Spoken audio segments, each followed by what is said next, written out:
Bonsoir à tous, merci d'être avec nous pour votre journal Afrique dans l'actualité. Ce soir, la journée ville morte en RDC. La grève lancée par l'opposition a été plutôt suivie. Une manière de protester contre le blocage politique. Nous ferons le point dès le début de ce journal.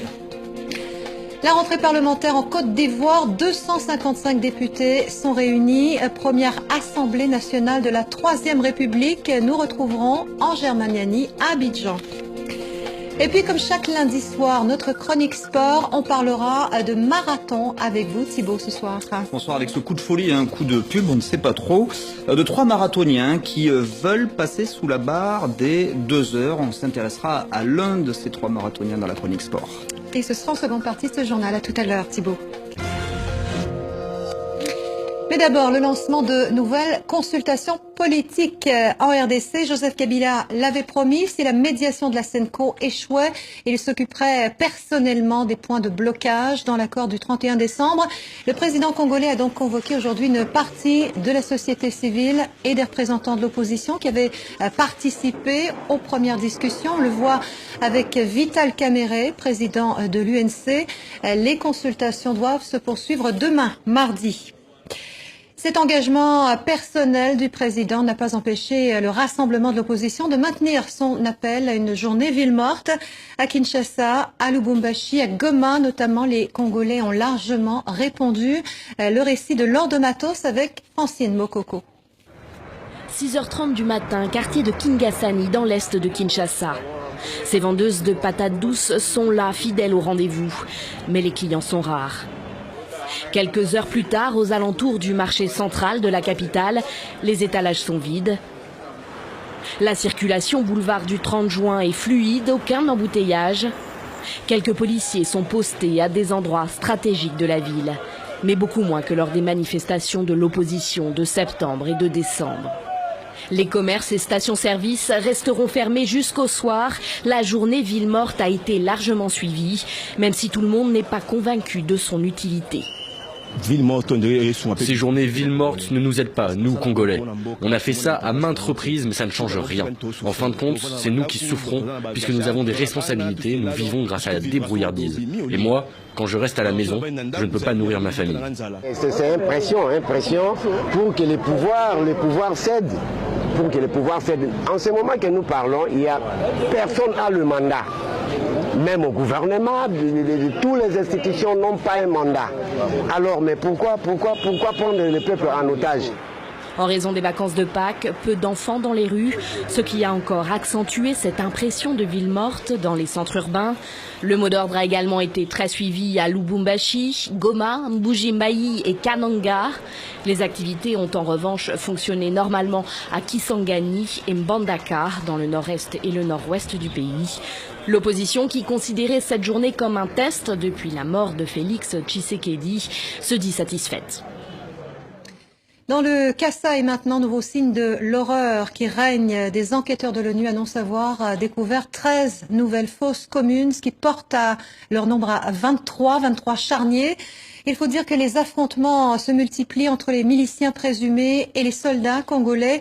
Ce week-end, l'Église catholique a dénoncé la brutalité de l'armée.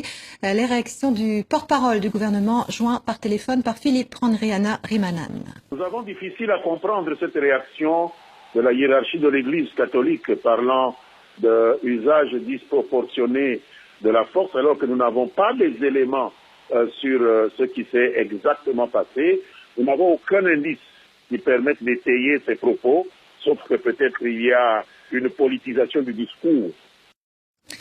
En Côte d'Ivoire, Guillaume Soro plaide pour la réconciliation et le pardon.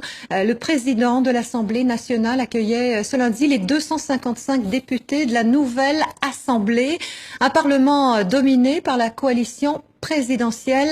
Notre équipe sur place, Angers Maniani et Landry Flan, ont suivi pour nous cette rentrée parlementaire. Guillaume Soro, ce matin, devant les députés, a placé cette première législature de la Troisième République sous le signe du pardon et de la réconciliation nationale.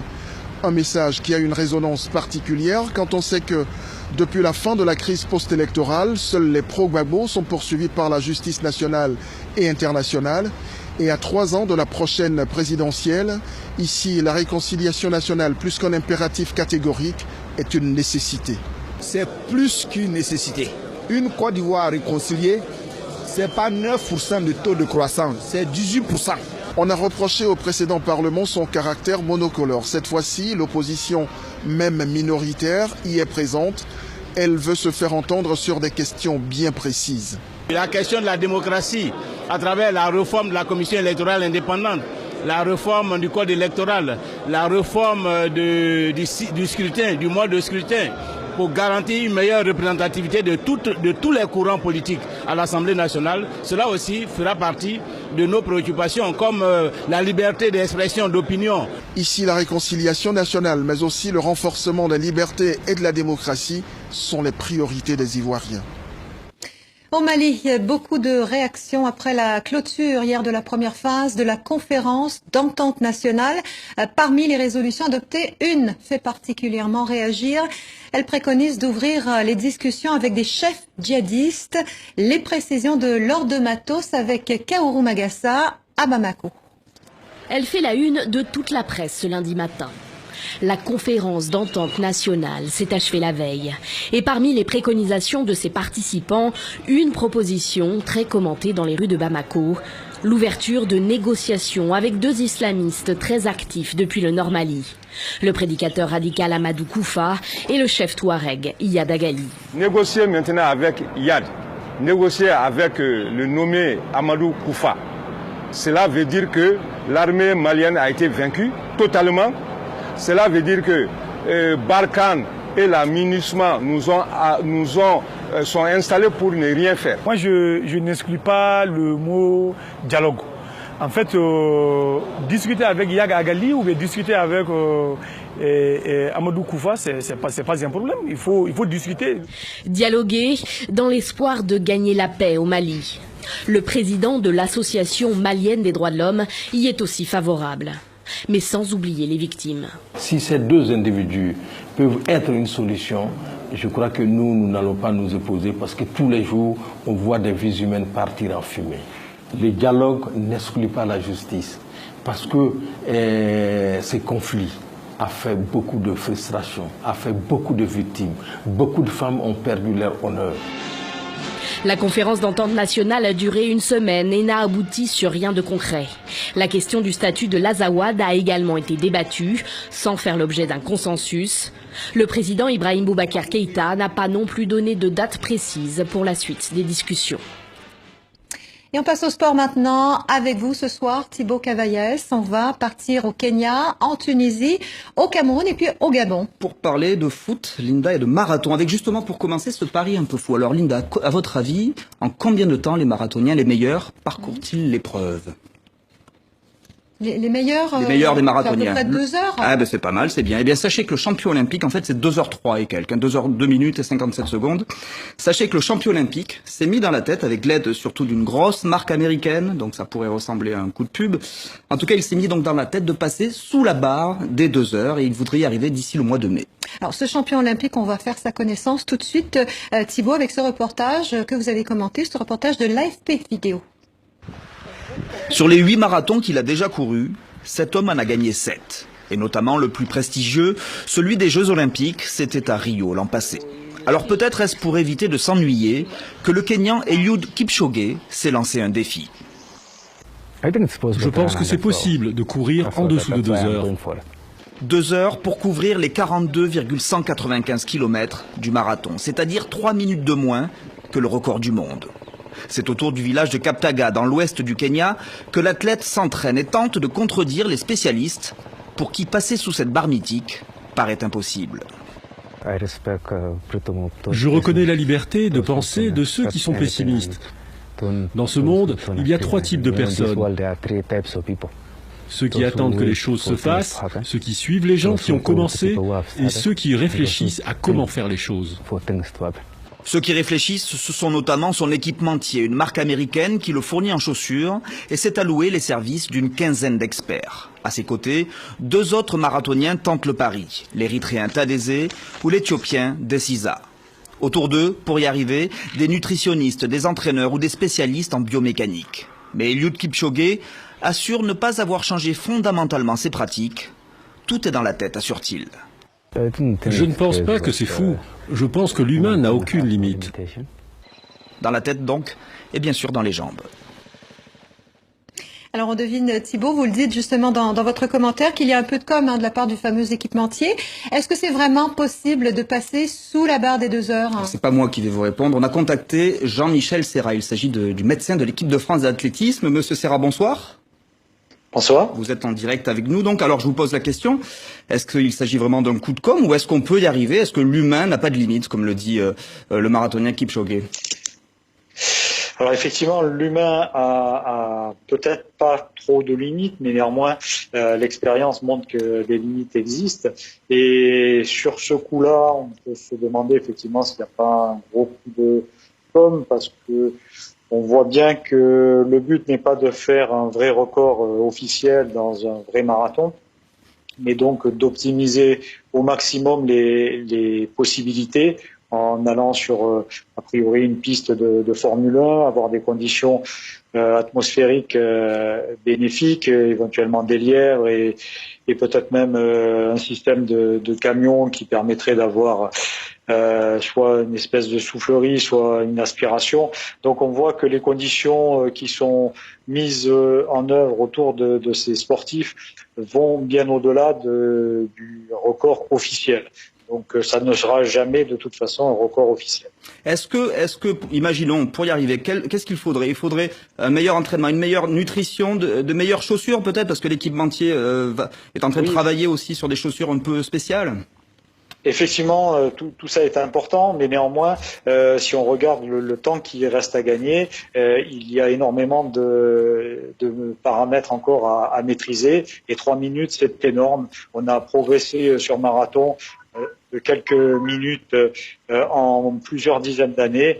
Donc, battre de 3 minutes en l'espace de 2-3 ans, ça paraît quand même un petit peu insensé. Merci, Monsieur Serra. Merci beaucoup. Alors on va continuer, Thibaut, avec du football, mais disons plutôt dans des affaires dans le football. Avec cette somme, 50 000 €, Linda, une amende que pourrait devoir payer le joueur gabonais Pierre-Emerick Aubameyang. Qu'a-t-il fait? Eh bien, le joueur de Dortmund en Allemagne a célébré un but samedi soir contre Schalke en arborant un masque de catcheur mexicain. Donc, on parle d'un Gabonais en Allemagne et qui porte un masque mexicain. Oui, ça pourrait donc lui coûter. Ça pourrait donc lui coûter cher à celui qui fut sacré meilleur joueur africain en 2016, parce que le masque, figurez-vous, eh bien que c'est une publicité déguisée pour un équipementier américain. Tiens, encore celui-là. Et oui, le même que celui dans le sujet précédent. Et figurez-vous que le Borussia Dortmund, donc l'équipe de Aubameyang, eh bien elle est sponsorisée par un autre équipementier allemand, celui-là, et du coup, il y a un petit conflit. On ne citera pas de nom. Mauvaise passe, Thibaut, également pour le sélectionneur des Aigles de Carthage. Oui, sauf que là, ça pourrait se faire à l'amiable. Le départ probable d'Henri Kasperzak, le sélectionneur des Aigles de Carthage. On parle de l'équipe de foot de Tunisie. Il serait sur le départ, selon une source à la Fédération tunisienne de football. Des résultats pas terribles ces derniers temps pour les Tunisiens. À la dernière CAN, ils avaient été éliminés en quart de finale. Un dernier mot sur le retour au pays. Apparemment, ça va mieux de Rigobert Song. Oui, le joueur camerounais, la star, l'ex-capitaine des Lions indomptables. On était inquiet pour lui, tombé dans le coma en octobre dernier.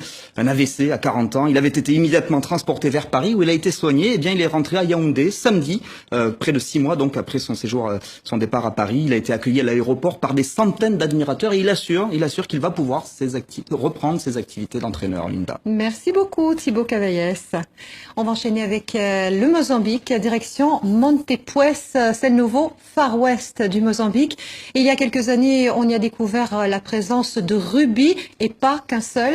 La région de Montepuez est devenue le théâtre d'une véritable ruée vers le rubis. Emmanuel Godard nous raconte. La fièvre s'est emparée de Montepuez. C'est ici, dans le nord du Mozambique, qu'un paysan a découvert le premier rubis. Il ne savait pas ce que c'était. Aujourd'hui, 40% des rubis vendus dans le monde proviennent de cette région d'Afrique, qui pourrait renfermer les plus grandes réserves jamais découvertes. La compagnie mozambicaine qui possédait la concession s'est associée au groupe britannique Gemfields qui exploite la mine. Notre but, c'est de retrouver le lit de la rivière dans lequel le rubis s'est déplacé il y a 500 millions d'années, transporté par la pluie et disséminé dans la roche. Ensuite, il ne reste plus qu'à envoyer cette roche dans l'usine de traitement, la laver et voir s'il y a des rubis. Les pierres sont ensuite triées à la main. Depuis 2012, l'affaire est très rentable. L'entreprise a engrangé 225 millions de dollars de recettes au total. Le Mozambique n'avait pas réalisé qu'il était assis sur une ressource aussi extraordinaire. Ce que nous avons permis, et ce en quoi nous aidons le Mozambique, c'est de faire entrer ces rubis sur le marché international, en leur apportant leur vraie valeur, ce qui à terme permet d'aider le pays et d'aider la population. Ici, on ne plaisante pas avec la sécurité. Chaque employé est fouillé plusieurs fois par jour. Car pour la région de Montepuez, la découverte de cette mine n'est pas seulement une bénédiction. La ruée vers le rubis a attiré des milliers de mineurs artisanaux et des négociants venus des pays voisins et de Thaïlande. Les tensions entre illégaux et forces de sécurité ont déjà fait plusieurs morts. Le mois dernier, la police a lancé une grande opération. Plus de 3700 personnes ont été arrêtées. Les 2/3 des étrangers ont été expulsés. Les mineurs dénoncent la brutalité des forces de police et des humiliations. Cette fois, ils sont revenus et ils ont commencé à tirer. 2 personnes ont été touchées là-bas dans la forêt. L'une est morte, l'autre est à l'hôpital. Ces hommes affirment n'avoir pas d'alternative pour nourrir leur famille et ils se battent pour la moindre pierre. Le gouvernement encourage les mineurs mozambicains à se regrouper en association pour revenir dans la légalité. En revanche, les étrangers sont invités à quitter le Far West du Mozambique. Je lance un appel à vos témoignages pour terminer. Dans notre chronique, on en parle mercredi. On va se pencher sur la procréation médicalement assistée. De plus en plus pratiquée, elle est toujours taboue en Afrique. Alors, en cas d'infertilité, quelle est la place pour la PMA selon vous? C'est notre question de la semaine. Nous attendons vos témoignages sur notre page Facebook. Voilà pour l'essentiel. Vous pourrez retrouver cette édition sur notre site internet et sur les réseaux sociaux. Merci, à demain.